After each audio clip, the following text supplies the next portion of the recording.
महिना चाहिँ तपाईको कहिले हुन्छ भनेदेखिलाई चाहिँ मार्च अप्रिल मे जुन जुलाई मे जुनमै हुन्छ। यो चाहिँ एक्ज्याक्ट एकै तारिकमा हुँदैन, विशेष यो चाहिँ समय अनुसार फरक पर्छ, किन समय अनुसार फरक परेर यसको डेट चेन्ज हुन्छ, एकै डेटमा हुँदैन। तर 2026 मा चाहिँ निसान महिना कहिलेदेखि सुरु भयो चाहिँ 2026 मा निसान महिना कहिले सुरु भयो त्यो याद गर्नुपर्ने हुन्छ। 2026 मा चाहिँ निसान महिना अप्रिल 19 तारिकदेखि सुरु भयो। अस्ति अप्रिल 19 तारिक, अप्रिल 19 तारिक कतिजनाले बुझ्दै हुनुहुन्छ? अझ हुँदैन। अब अर्को वर्ष अर्कै डेटमा हुन्छ, तर त्यही महिनाहरू चाहिँ प्रायः प्रायः त्यही हुन्छ, बुझ्नु? महिना चाहिँ त्यही हुन्छ। त्यस कारणले गर्दा अब यसरी हेर्नुहोस् है, बुझ्दै हुनुहुन्छ? कुद्दैछ होइन, कुद्दैछ सुत्दैछ यहाँ आफू बोल्नुहोस्। अब टिचिङ भनेपछि हाम्रो दिमागहरू फुलिन थालिहाल्छ, त्यही शिक्षा भनेपछि गीत भनेपछि हामी आज भने चाहिँ अलिक याद गर्नुहोस्। अब येशू ख्रिस्टको मृत्यु कहिले भएको थियो? प्रश्न, येशू ख्रिस्टको मृत्यु कहिले भएको थियो? कहिले भएको थियो? कुन महिनामा भएको थियो?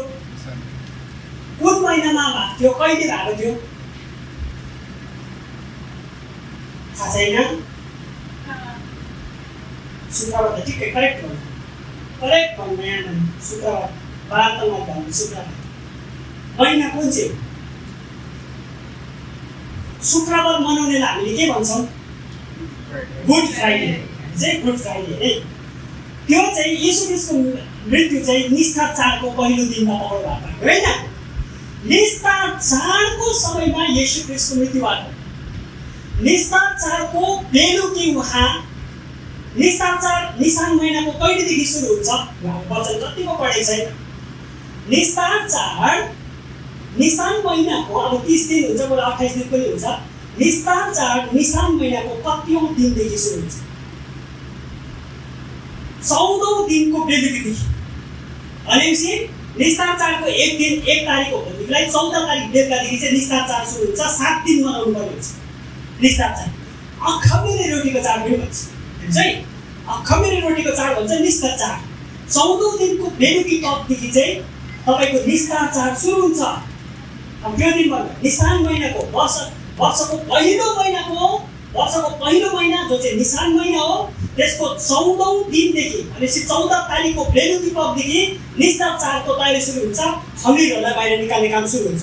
खमिर अखमिरी रोटीको चाड, खमिरले पापलाई जताउँछ है, निकालिन्छ।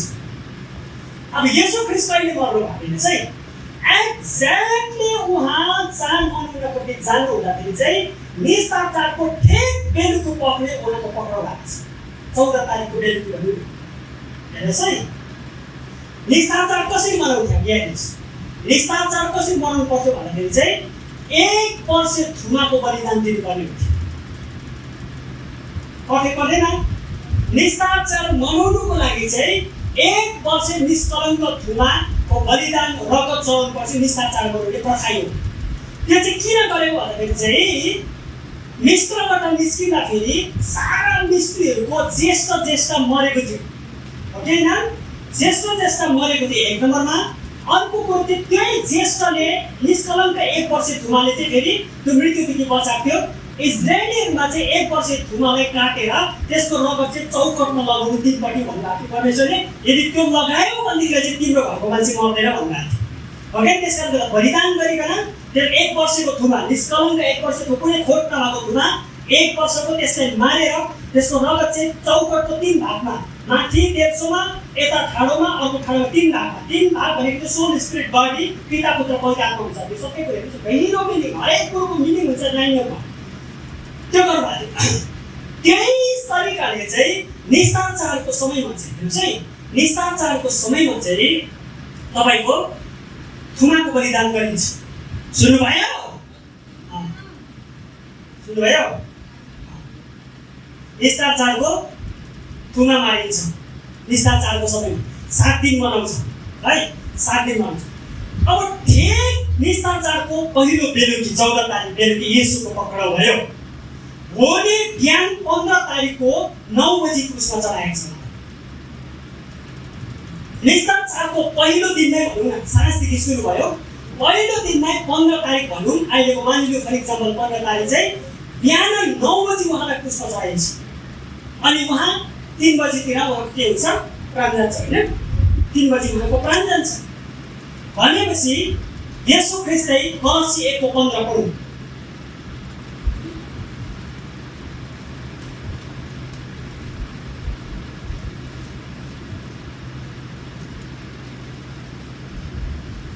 उहाँ अदृश्य परमेश्वरको प्रतिरूप, सारा सृष्टिका ज्येष्ठ हुनुहुन्छ, किनकि उहाँमा नै सबै थोक सृष्टि भएका थिए।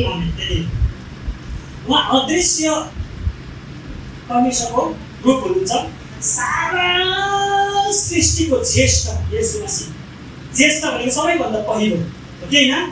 ज्येष्ठ भनेको सबैभन्दा पहिलो सारा सृष्टिको भएको छ। मिश्रबाट छुटिनको निम्ति कसको बलिदान भएको थियो? ज्येष्ठ। हेर्नुहोस् है, त्यही ज्येष्ठको बलिदानको कारणले गर्दा इजरायली मिश्रबाट निस्किनु पाएको थियो। रातो ध्यान दिएर कतिको दिमाग चाहिँ गहुनुहुन्छ तपाईँले। हेर्नुहोस् है, त्यही ज्येष्ठको बलिदानको कारणले गर्दा चाहिँ मिश्रबाट इजरायलीले फुत्किने मौका पाएको थिए। अब त्यही ज्येष्ठ, सारा संसारको ज्येष्ठ चाहिँ को हुँदो रहेछ? येशू ख्रीष्ट निष्कलङ्क थुमा भयो। उहाँको बलिदानले मिश्र चाहिँ अहिलेको सारा संसार भयो र थुमाको बलिदान, येशूको सारा सृष्टिको ज्येष्ठको बलिदानले सारा सृष्टिको मान्छेलाई पापदेखि छुटकारा गर्दछ। त्यस कारणले गर्दा उहाँको बलिदान भएको हो। र बुझ्नुहोस् है, उहाँको बलिदान हेर्नुहोस् है, ज्येष्ठ ठिक्कै मिलेर आएको छ। कसरी भएर आयो? पहिला चाहिँ साँडेर पोकाको र माथि हिब्रूको पत्रमा लेखेको छ पापलाई क्षमा हुनु असम्भव छ भनेको छैन, साँडेर पोकाको। त्यस कारणले गर्दा मानिसको बलिदान चाहियो है, येशूको बलिदान चाहियो। निष्कलङ्क थुमा भनेको यूहन्ना बप्तिस्माले भन्छ, हेर संसारको पाप उठाएर जाने परमेश्वरको थुमा निष्कलङ्क, जसमा कुनै खोट छैन, ईश्वर थुमा भनेको छ। किनकि त्यही थुमाको बलिदान चाहिँ आज निस्तार चाडमा उनीहरूले बलिदान गर्नुपर्थ्यो। उता हिब्रूहरूले गर्यो, अरूहरूले, तर यता दुनियाँको निम्ति चाहिँ एउटा थुमाको बलिदान भइसकेपछि येशू ख्रीष्ट होइन, ठिक उहाँलाई पहिलो दिनबाट उहाँलाई बलिदान गर्यो, मारियो। अब यो भनेपछि निस्तारको अर्थ के हुन्छ? बडा ध्यान दिएर सुन्नुहोस्। निस्तारको ओरिजिनल मिनिङ हुन्छ, किन निस्तार चाड मनाउनु भन्दाखेरि चाहिँ त्यो दिन चाहिँ मिश्रबाट छुटकारा पाएको, निस्तारको मतलब छुटकाराको एउटा चाड हो, आजादीको चाड। आजाद भएको 430 वर्षसम्म दासत्वमा बसेर चाहिँ आजादी भएको। अब जस्तै भारतमा इन्डिपेन्डेन्स डे कहिले मनाउँछ? रजत 15 अगस्त 1947 साल होइन, भारत स्वतन्त्र। एभ्री इयर इन्डिपेन्डेन्स डे मनाउँछ, गर्दैन। त्यो चाहिँ ब्रिटिसबाट भारतले छुटकारा पाएको भनेर इन्डिपेन्डेन्स डे मनाएको जस्तै गरिकन चाहिँ इजरायलीहरूले निस्तार चाडबाट मिश्रबाट छुटकारा पाएको सम्झना स्वरूप चाहिँ, छुटकारा स्वरूप चाहिँ शैतान अथवा मिश्रबाट आजाद भएको सम्झना स्वरूप चाहिँ निस्तार चाड मान्दैन। बुझ्नुभयो? त्यस कारण अब सेम तरिकाले निस्तार चाड जुन येशू ख्रीष्टद्वारा मनाएको छ, संसारको पापदेखि छुटकारा गर्नको निम्ति चाहिँ सारा संसारको पापदेखि यसपछि छुटकारा गर्नुभयो। होइन, छुटकारा गर्नु एकदम भनेपछि अब हेर्नुहोस्, त्यहाँबाट कहीँ हेर्नुहोस् है, यहाँ ध्यान दिनुहोस् न। अब त्यहाँबाट केही ट्विस्ट घुमाउनेवाला छु, तपाईँ ध्यान दिनु भयो। यति 1 मिस फिनिस तपाईँले बुझ्नु, अलिकति कन्सन्ट्रेसन गयो तपाईँले बुझ्नु सक्नुहुन्न, तपाईँ मिस हुनुहुन्छ। बाहिरभित्र गरेको त सबै हुँदैन, सबैले हुँदैन। उसले त नबुझ्नु, उसले त त्यतिकै हो, जस्तै कन्सन्ट्रेट गरे। यही तमाम कुरा सिक्नुहुन्थ्यो। मैले रुएर तल भुइँमा बन्द टाउको जोडेको छु, टाउको गर्छु, मान्छेको अगाडि हात जोडेको छु। कोही यस्तो व्यक्ति छ जसले मलाई परमेश्वरको ओरिजिनल वचन बताउन सक्छ। म कुनै पनि योगदान दिनु म तयार छु भने कुनै पनि योगदान दिनु तयार छु। धन सम्पत्ति पैसा रुपियाँ म तयार छु, तर म अरूको कुरा के छ सिक्न चाहन्छु भनेको है। अहिले तपाईँले सजिलै पाइराख्नु भएको छ, मैले सजिलै पाएको होइन। बहुत परिश्रम, मेहनत र कठिनाइ गरेर मैले तमाम कुरा पाएको। त्यस कारणले गर्दा तपाईँले सजिलैसँग लिनुभएको देखिलाई तपाईँलाई कति कुरोले काम गर्दैन।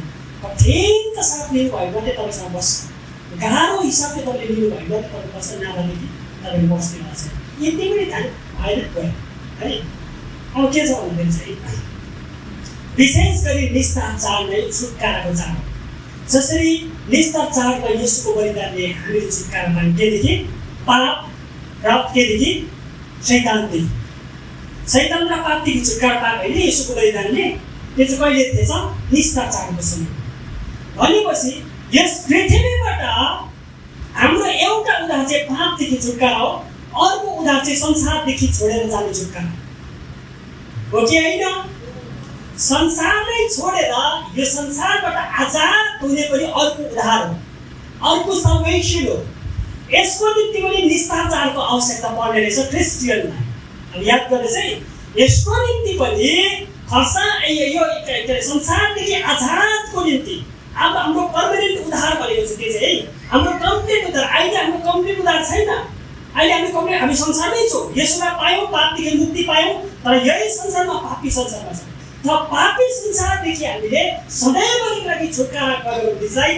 हामीले ठिक टाइम चाहिँ कहिले पर्खिनु पर्ने रहेछ निस्तार चाडकै समयमा हामीले पर्खिनु पर्ने रहेछ निस्तार चाड त्यसै कारणले गर्दाखेरि चाहिँ नि येशू ख्रीष्ट र्याप्चरको समय चाहिँ निस्तार चाडको समयमा हुँदै रहेछ कुरा बुझ्नुभयो निस्तार चाडकै समयमा उहाँको बलिदान भयो र अब हेर्नुहोस् अर्को त्यहाँनिर ट्विस्ट फेरिँदैछ निस्तार चाडको समयमा हामीले पर्खिनु पर्नेछ निस्तार चाड कहिले हुनेछ वर्षको निसान महिना भने कुन चाहिँ महिना हुनेछ ग्रेगोरियनमा अप्रिल मे जुन मेली तिनवटा महिना है गुड फ्राइडे त्यस कारणले गर्दा गुड फ्राइडे भनेको चाहिँ निस्तार येशूको बलिदानको दिन बनाएको शुक्रबार आयो अब कुरा शुक्रबार आमाले भन्नुभयो नि शुक्रबार very very very very important शुक्रबारको दिन गुड फ्राइडे त्यसै राखिएको छैन गुड फ्राइडे निस्तार चाडको समय येशूको मृत्युको समय किन सारा संसारको मानिसहरूलाई गुड फ्राइडे